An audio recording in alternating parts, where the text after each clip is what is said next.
But our big story tonight, the big controversy. Swaraj for Lalit Modi has been the buzzword over the last 48 hours in the national capital. The NDA government is in damage control. The Congress is on the offensive on the controversy. But in the latest, a short while ago, Lalit Modi's counsel, Mahmood Abdi, has held a press conference in Mumbai, has claimed that the former IPL commissioner is not a fugitive. He claims Modi is the victim of a political conspiracy after he revealed facts over Sunanda Pushkar's IPL links.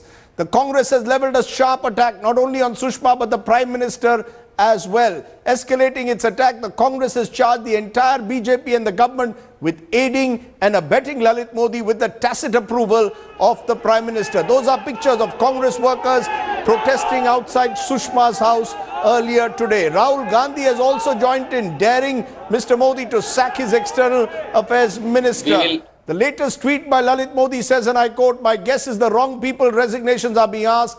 I can assure you now the storm is about to hit." Listen in first to all the reactions. Though I am not a political person and I don't find myself competent enough to speak on political issues, but there is a political angle to this crisis as well. And it has got a background. Since Mr. Lalit Modi broke that connection of late Mrs. Sunanda Pushkar, Mrs. Sunanda Tharoor's sweat equity aspect in his tweets, he has been hounded by the agencies in India. So much so that despite the confirmation by the Indian security agencies, including Mumbai Police Intelligence Bureau, I'll share those documents with you, his security was abruptly withdrawn. Security of his own self and his family members. And now Mr. Modi, through Mr. Sushma Swaraj, is protecting him. What is this? Mr. Modi is standing behind Mr. Modi. Who is Sushma Swaraj? Sushma Swaraj is a minor minister in the government. It means nothing in this government.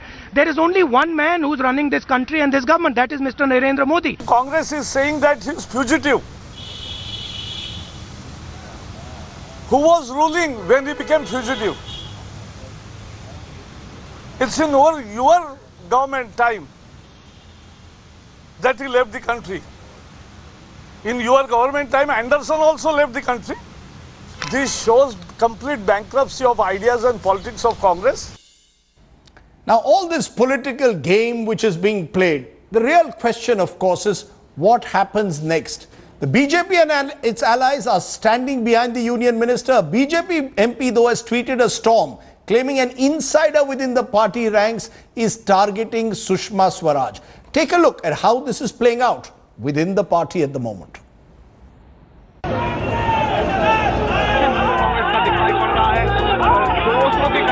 The opposition unleashing its fury at the doorstep of the External Affairs Minister.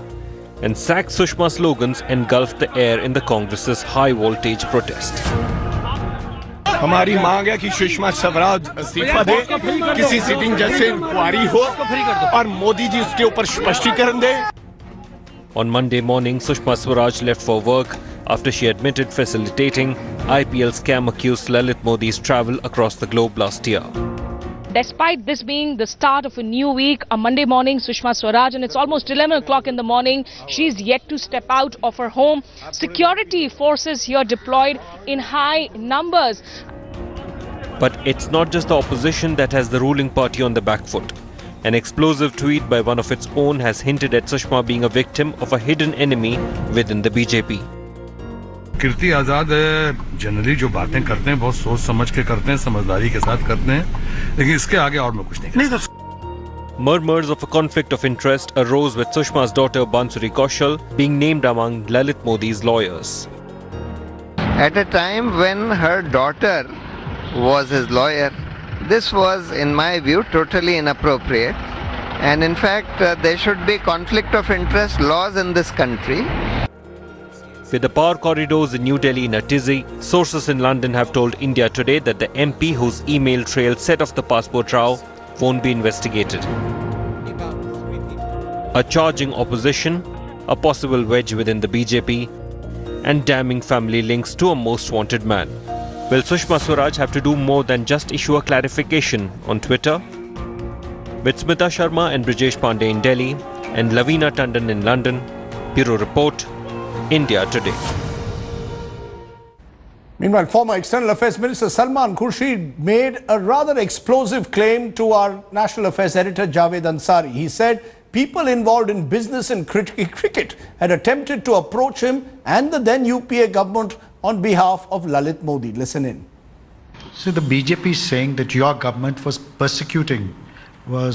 unfairly persecuting Lalit Modi. See, I don't want to get into the merits of the case. The point really is that if we were doing something wrong, they should have reversed it. I think the double speak and the speaking with a forked tongue that the BJP is a great master in, they are now exhibiting this once again. Why don't they just stand up and be counted for what they have done? And if it's wrong, they should take responsibility for it. Did Lalit Modi at any time reach out to you, and what was his response?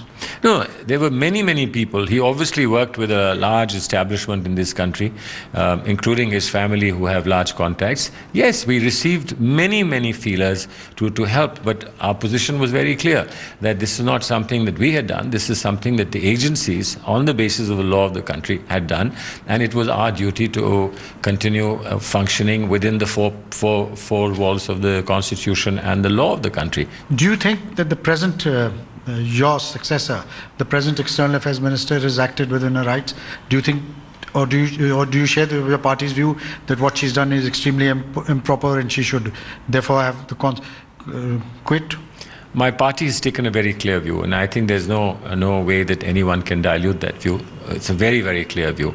I will only add something, and what I would add is that in the cacophony of charges and counter-charges and replies and trying to ward off what is a very important principal issue, we should not lose sight of the facts. And I think it's important that the facts be known. Nobody should obfuscate the facts. If the BJP is not afraid of the facts, they should just put them out up front. Okay, that is what Salman Khurshid claims, that he too received feelers. But there are 10 big unanswered questions that I'm going to raise today, and then come to those who hopefully will answer some of them for me. Did Sushma Swaraj violate procedure by directly seeking relief for Lalit Modi? Is the obvious first question, to which we still don't have a clear answer. Has a quid pro quo been established, or is this a conflict of interest case, is the second answer. Remember, family members of Sushma Swaraj have been accused of seeking favours from Lalit Modi. Was the UPA government serious in deporting Lalit Modi is the first place. So the Congress has to answer that. Between 2010 and 2014, how much did it really do to deport Lalit Modi from London? Why did the Enforcement Directorate not file a formal charge sheet against Lalit Modi? Remember, his lawyer has said at the moment he is not an offender. Where is the charge sheet? Was the British government keen that Lalit Modi be given travel documents? What was the role of the government in London? Were they in some ways backing or protecting Mr. Modi? Was the humanitarian ground that Sushma Swaraj used justifiable in this case? The lawyer of Lalit Modi today has provided documents claiming that she was suffering indeed from cancer. Was the fact that Lalit Modi got back his passport in August 2014, a month after he got the travel documents, a vindication of Sushma Swaraj in a way? Is alleged impropriety reason enough to seek her resignation? Should Sushma Swaraj resign? Because the NDA has called for ministers to resign in the past of the UPA for impropriety. Why are the Prime Minister and Finance Minister silent on the case? No mere word from Arun Jaitley, no word yet from Narendra Modi. Importantly, did Sushma Swaraj consult the Prime Minister at any stage on the issue? These are the 10 unanswered questions. To try and shed some light, Dr. Sambit Patra, the national spokesperson who's been in a sense the face for the BJP on this now, KC Singh, former Secretary MEA, who's dealt with the passport office, he was here with us last night, and Khushbu Sundar, spokesperson of the Congress. But I want to come to you, Dr. Patra, first.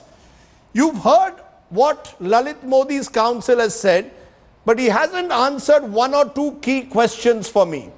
And one of those key questions is, did Sushma Swaraj act on her own, or was she, as is being alleged by the Congress party and Rahul Gandhi, simply acting on behalf of the Prime Minister? Was Narendra Modi and the Prime Minister's office in the know that Sushma Swaraj was speaking to the British High Commissioner, was speaking to Mr. Keith Vaz? Rajdeep, first let me begin with a caveat that we do not draw from the press conference that was held on behalf of Lalit Modi right now, because they are an independent organization, an independent institute. We are a party. So whatever I would be answering on my behalf, on the party's behalf rather. Now, your question that what Sushma Swaraj did as an individual capacity, was that justified or not, or should she have consulted the other departments?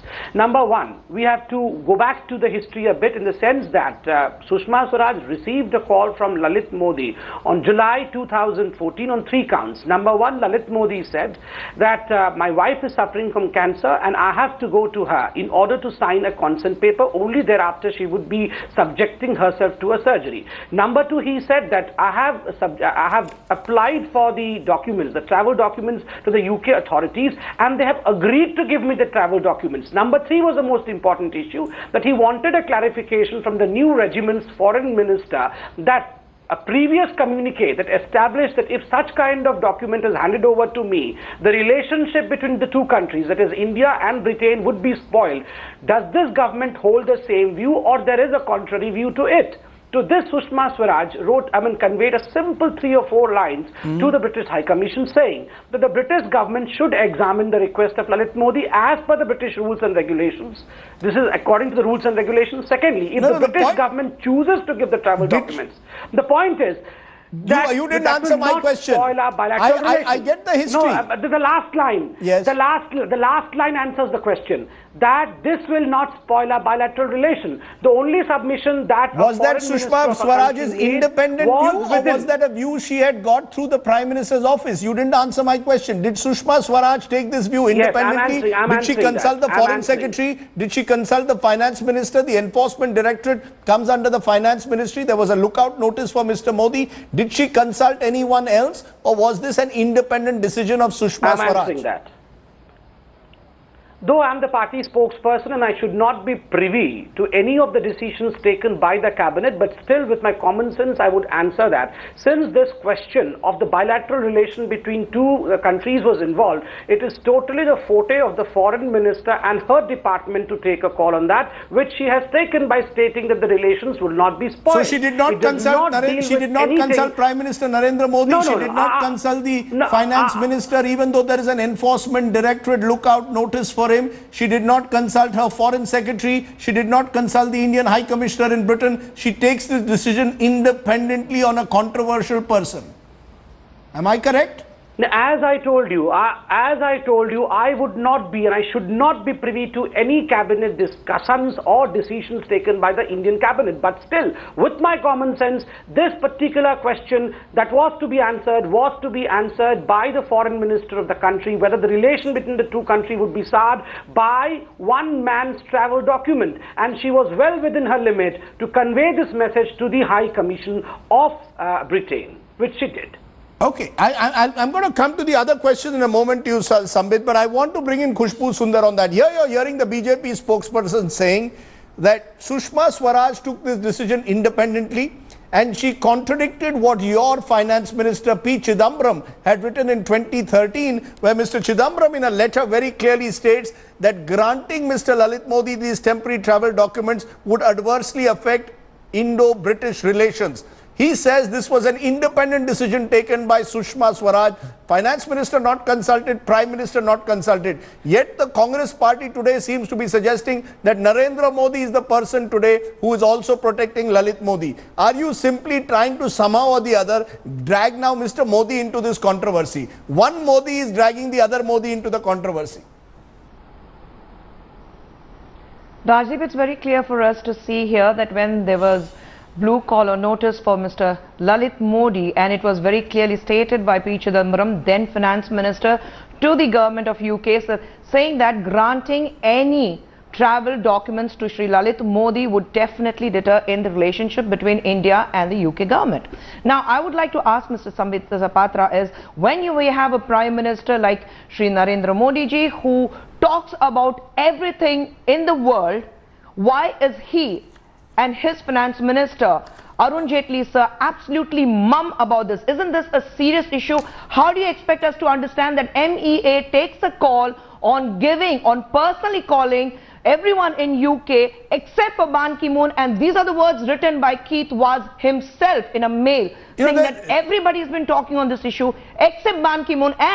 And how come we see that he has been granted a permission to travel to Portugal on different occasions by Keith Vaz? The mail says the reasons given were different, and you have a Portugal patient details where it says, the government says that a patient does not require a written document. I take the point about consent is not required. Consent was not required for Lalit Modi to be at his wife's bedside. But you're raising the other point that why it was not required. It was not required. There were two mails. One mail says that Sambit Patra, why is your Prime Minister silent? Why is the Prime Minister who tweets on every issue silent? Is he simply gauging the public mood before he makes a step? Everyone else is speaking. And are you telling me in this government a decision like this would be taken by the External Affairs Minister without informing the PMO at any stage, involving someone who, as I maintain, is a controversial figure? Was Narendra Modi kept in the dark, and why is Mr. Modi silent? Quiet about it. Why is Mr. Modi silent? Rajdeep, I will answer both the questions. There are two questions that you have put to me. Number one, as to why Mr. Modi is silent, why he has not tweeted something. And number two, the consent was not required or required. The answer to the first question is Mr. Narendra Modi, the Prime Minister of the country, speaks on relevant issues. He does not speak on non-issues. He does not speak on manufactured scandals. Is it a manufactured scandal? Why should the Prime Minister? Yes, it's a manufactured scandal when none existed. The Prime Minister... The Prime Minister need not speak on a manufactured scandal. Finds herself in a spot, Prime Minister doesn't need to come out in her defense? This is a manufactured spot. Why should she be in any spot? She is not in any tight spot at all because she has not erred anywhere. All that she has done is she has extended a humanitarian benefit to an ailing wife. Rajdeep, my straight question is, who is the singular person who has been benefited in this episode? Lalit Modi, Sushma Swaraj, or Minal Modi? The only person who is benefited over here is Minal Modi, a person who is terminally ill, because as per the rules of Portuguese hospital, that are documents that are with me, it says that the husband had to be present there during the surgery. That is the view of one doctor. That is the view of one doctor in the hospital. However, the question will arise whether it's not just a quid pro quo but a conflict of interest. Whether it will arise that it is a conflict of interest given the sequence of events. Before I come to KC Singh, let me get a clarity on that. Are you accepting that there is a conflict of interest? If the situation is that you have a proximate relationship with Mr. Lalit Modi, he appeals to you for help, you bypass the finance ministry, you bypass your own ministry, you bypass the Prime Minister's office and decide to grant him that special favor. Is there a conflict of interest in your view or not? Or is that also manufactured? No, there is no conflict of interest over here. First and foremost, I mean, we are giving him some special privilege is the wrong word. There was no special privilege extended to anyone over here, not the least to Lalit Modi, because going and signing the consent documents of an ailing wife is a prerogative that every husband has to perform. It's a duty that every husband has to perform. So it was a necessary duty rather than a special privilege. Secondly, you saying that the finance minister was not concerned. I would say that the ED notice was there. The ED notice was there. Mr. Lalit Modi went to Portugal for 15 days on the travel document from London to Lisbon and back to London for 15 days. The Interpol was active. Today we gather from why was the travel document given unconditional? No, hold on. Kushbu Sundar, just a minute. Kushbu Sundar, the question that the Congress will have to answer. Lalit Modi goes to London in 2010. Till 2014, it appears, except for Mr. Chidambaram, no one in your government makes a serious effort to have him deported to this country. There is no charge. There is no charge sheet filed against him for those 4 years. Today, Lalit Modi's lawyer is claiming there isn't even a blue corner notice because he's not been declared a proclaimed offender. He's not been declared an absconder. Just as Sushma Swaraj has to answer why she violated procedure, your party will also have to answer how did you allow Lalit Modi to have a free run in the UK for 4 years. For 4 years, you had allowed him to have a free run, at the end of which his passport, when it was given back to him, the Delhi High Court said they found no reason for his passport to be impounded. The point is the Congress will also have to answer that question. Rajdeep, let's keep it in mind that the letter had gone, the mail had gone from Srimati Sushma Swaraj to Keith Vaz in July. July 31st, and the passport was given to him on the 27th of August 2014. Yes. And when Sushma Swaraj's daughter was representing him in the court. I am asking you, why did the UPA make enough efforts to deport the man? Yes, let me tell you. Yes, we had Mr. P. Chidambaram, then finance minister, writing twice to the Chancellor of Exchequer in UK, and then when he went in 2013 personally to UK, he personally met the Chancellor of Exchequer, Mr. George Osborne, and told him that he has to be deported. At the same time, we have to understand that is why he was given a blue collar, and we had very clearly written to the UK government saying that if you grant him any travel documents, it will spoil the relationship between Indian government and the UK government. So it was very clear. It was such a strong statement given. And I would like to remind Sambit Patra that this letter, what he's talking about, he has to be next to his wife in Lisbon. The last mail which has gone from Keith Vaz to Sarah Rapson, the director of UK visas and immigrations. It clearly says there are two occasions why he needs to be granted the travel document. One, his sister is getting married, and the next, he has to be in Seychelles to meet the president. Where is the question of his wife being operated in Lisbon? So you're saying the humanitarian ground is a specious ground. Director of UK visas and immigration. You're saying the humanitarian ground is a specious ground. Let me just bring in KC Singh to get some understanding of how the procedure works. KC Singh, as the day has gone in the last 24 hours, more details which are coming suggest that in the period between 2010 and 2014, Mr. Chidambaram was the only minister in the UPA who seemed serious about trying to get Lalit Modi back or trying to at least prevent him from leaving the United Kingdom.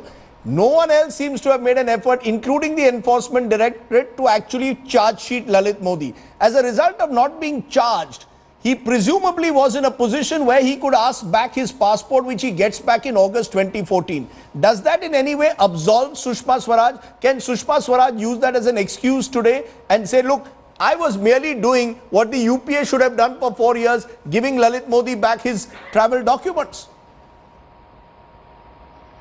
You see, the weakness in Mrs. Swaraj's argument is that because extradition, deportation, passports are directly under her, if there was no case, there was really, because she was now undoing what the previous finance minister had done, which is tell Britain that this was a very sensitive case and this person was required in India.